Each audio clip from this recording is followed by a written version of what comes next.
Year 10 and 11, welcome to your analysis of Frankenstein, looking at themes, character and symbols in a little bit more detail.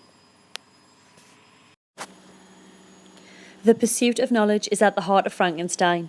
Victor attempts to surge beyond accepted human limits and access the secret of life. Likewise, Robert Walton attempts to surpass previous human explorations by endeavouring to reach the North Pole. This ruthless pursuit of knowledge proves dangerous, as Victor's act of creation eventually results in the destruction of everyone dear to him: William, Henry Clerval, Elizabeth, and his father. Walton finds himself trapped between sheets of ice on his journey towards the North Pole. Whereas Victor's obsessive hatred of the monster drives him to his own death, Walton realises the perilous journey he is on and pulls back from his mission, having learned from Victor's example how destructive the thirst for knowledge can actually be. Linked to the pursuit of knowledge is obviously the danger of knowledge in this novel. Ambition is natural to man, and Victor aspires to do something massive by creating the monster. Mary Shelley, however, equates Victor with mythical figures like Faustus and Prometheus. Remember, the subtitle of the novel is The Modern Prometheus. She feels that in his quest for knowledge, Victor crosses all bounds and usurps the role of God in creating life. There is also embedded her critique of ruling out the role of woman. I shall go into that in more detail, but just to start off, going back to the Bible, Adam and Eve are said to be our grand ancestors. Victor, the inspired scientist, wishes to do it all alone by creating mankind. At the university, he is enchanted by the lectures of Waldman, who pays the greatest tribute to the ancient philosophers. Quote, "They have performed miracles," end quote. New quote. "They have acquired new and almost unlimited powers. They can command the thunders of heaven, mimic the earthquake, and even mock the invisible world with its own shadows." End quote. Waldman's lectures on chemistry have profound influence on Victor. He too aspires to do something miraculous. But what happens is that his highly intoxicated mind pushes him into the forbidden territory. Victor is presented as an overreacher, the embodiment of man's soaring spirit which seeks newer worlds, fresh sparks of light, but he disowns his act and refuses to take full responsibility for what he has done. He keeps his guilt to himself, witnesses an innocent being executed. He does not open his heart to anyone, including his dearest friend Clerval, including his father and even Elizabeth, who all end up dead. Robert Walton, on the other hand, submits to the wishes of his crew and decides to sail home. Walton, too, was equally ambitious, another Promethean figure perhaps, who reaches the Arctic oceans, facing all onslaughts and the fury of weather, just to discover the shortest passage or the route to the other countries. But he does not reject the world, small world of his fellow men, and agrees to sail home. Thus, there is a parallel as well as a contrast between Robert Walton and Victor Frankenstein. The theme of isolation and alienation run throughout the novel. It begins with Robert Walton when he struggles to communicate with his sailors and finds himself slightly alone at the beginning of the novel. When he pulls Victor aboard and he is, Victor speaking, he is intrigued at the things he has to say. Victor's alienation, however, is self-imposed.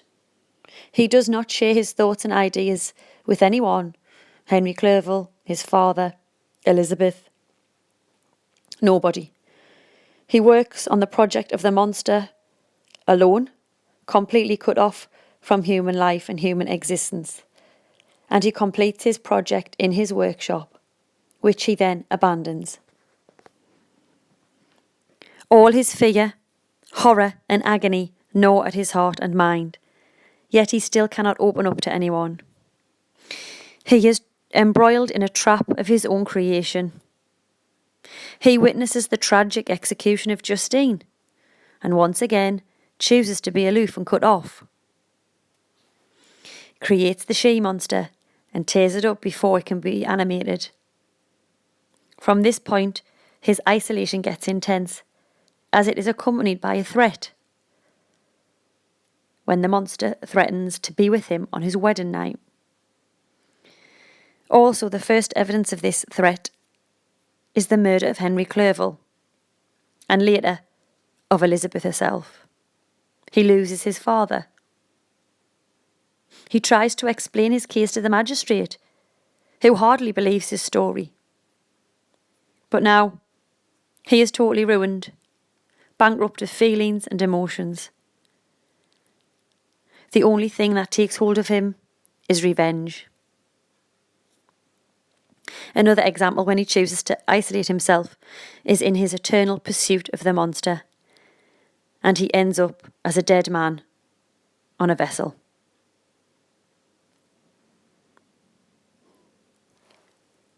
The monster's isolation and alienation is caused, first of all, by Victor, then by the unjust treatment he receives from mankind.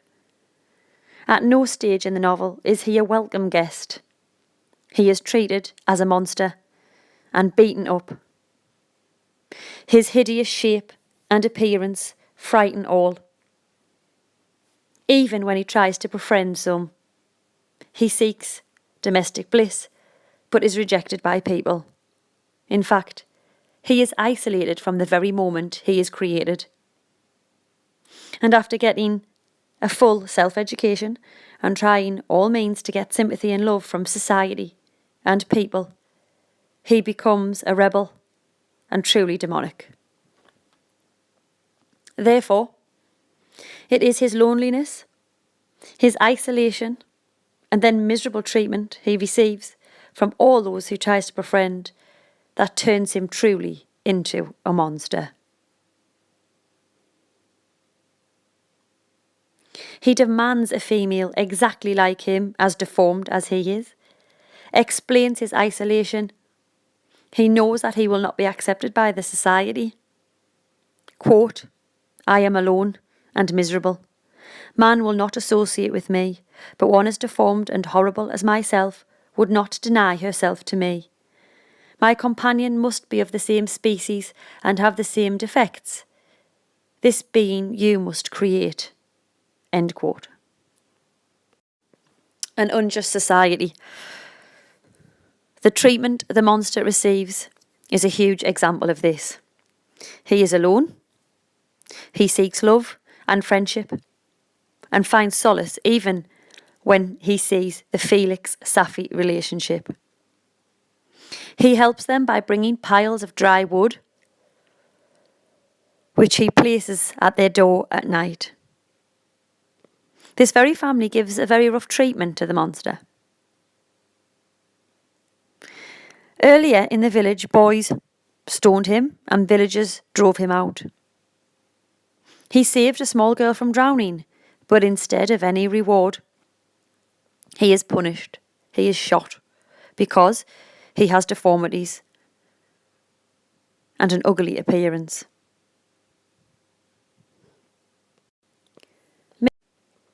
Mary Shelley seems to criticise various institutions such as the church and the courts of law and condemns the manner that they administer justice. For example, Justine is executed on flimsy evidence.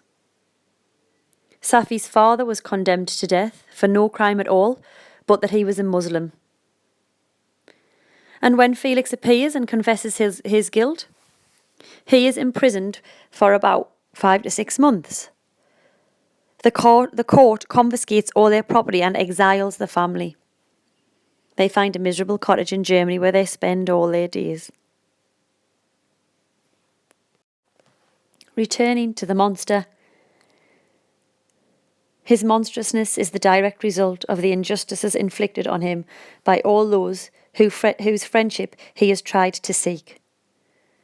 He deserves our sympathy in places of the novel, especially when he cries, quote, "I desired love and fellowship, and I was spurned.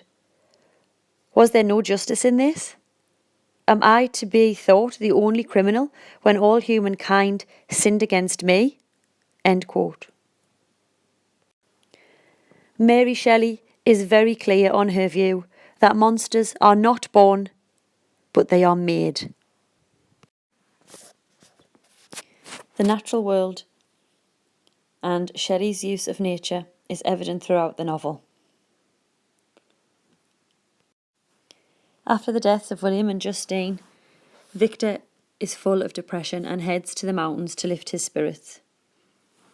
Likewise, after a hellish winter of cold and abandonment, the monster feels his heart lighten as the spring arrives. The influence of nature on mood is evident throughout, but for Victor, the natural world's power to console him wanes when he realises that the monster will haunt him no matter where he goes. By the end, as Victor chases the monster obsessively, nature in the form of the Arctic desert functions simply as a symbolic backdrop of his primal struggle against the monster. Naturally, as you read in the novel, you'll see many instances of Shelley's use of nature. In many places, she uses the pathetic fallacy to reflect characters' mood, especially when the monster's in the woods and he goes through the winter and he goes through the spring and he goes through the autumn. Those seasons and the change in seasons do reflect his emotions at the time. So, take note of that as you're reading. On another level, perhaps Mary Shelley is suggesting that man ruins nature. Mankind, in his pursuit of knowledge, in his pursuit of power, inevitably ruins the natural world. Monstrosity. Obviously, this theme, again, is central to the novel, as the monster lies at the centre of all of the action. He is ugly, as we know, and he is rejected by society. However, his monstrosity results not only from his grotesque appearance, but also from the unnatural manner of his creation, which involves stolen body parts. The monster is only the most literal of a number of monstrous entities in the novel, including Victor himself. Actually, one can argue that Victor himself is a monster.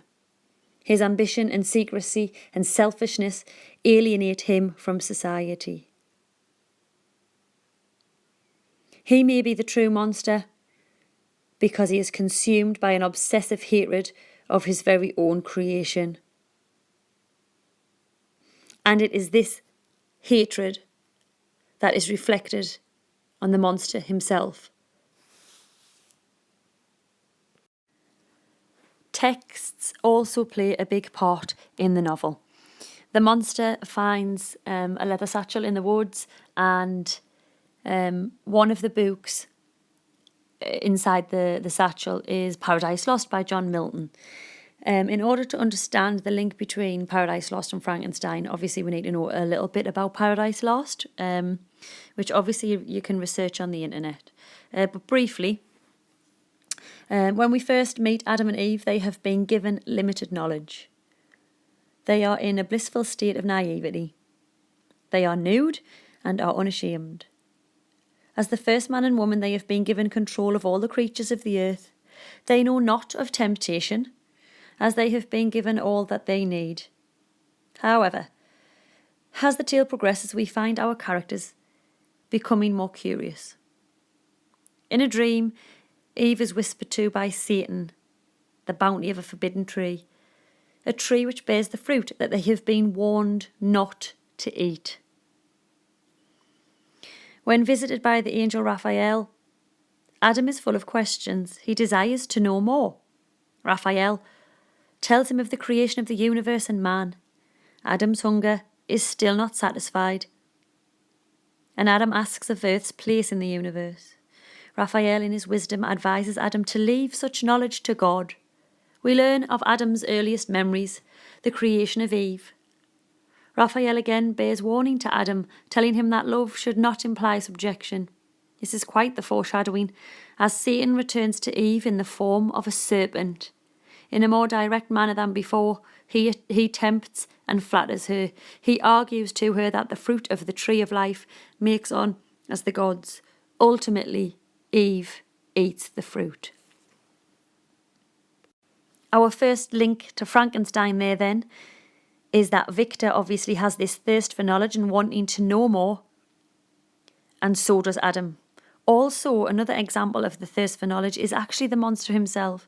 The monster is desperate to learn how to speak and learn how to read, and when he learns how to do those things, he fully understands the relationships that are developing between the cottagers, and that in itself is what makes him realise how isolated and alone and unloved he actually is. If we return to Paradise Lost, after having eaten the fruit, Eve convinces Adam that he should as well. Although he is abhorred by her disobedience, he is dedicated to her and eats the fruit as well. Once the fruit has passed their lips, they know of lust and shame and mutual distrust. Their lust for knowledge leads to their loss of innocence. Eve now must suffer pain in childbearing, and Adam now must work the land. Their sentencing continues with their banishment from the Garden of Eden. Okay, again, we now have a grasp of what Paradise Lost, how it's linked, how it's linked to Mary Shelley's novel. So if you just obviously have a think about the thirst for knowledge again on Adam's part. As we know, the creature is left helpless and alone without love. He describes his loss of innocence as being responsible for the atrocious acts he commits. Obviously, as I said earlier, there is a clear link between Victor and Adam. And also, when I was talking earlier about Victor being the real monster, you could argue that the monster has a link to Satan as well. That is on my other video, which is the summary and analysis. The role of women. The novel is full of passive women who suffer calmly. Caroline is a self-sacrificing mother who dies taking care of her adopted daughter.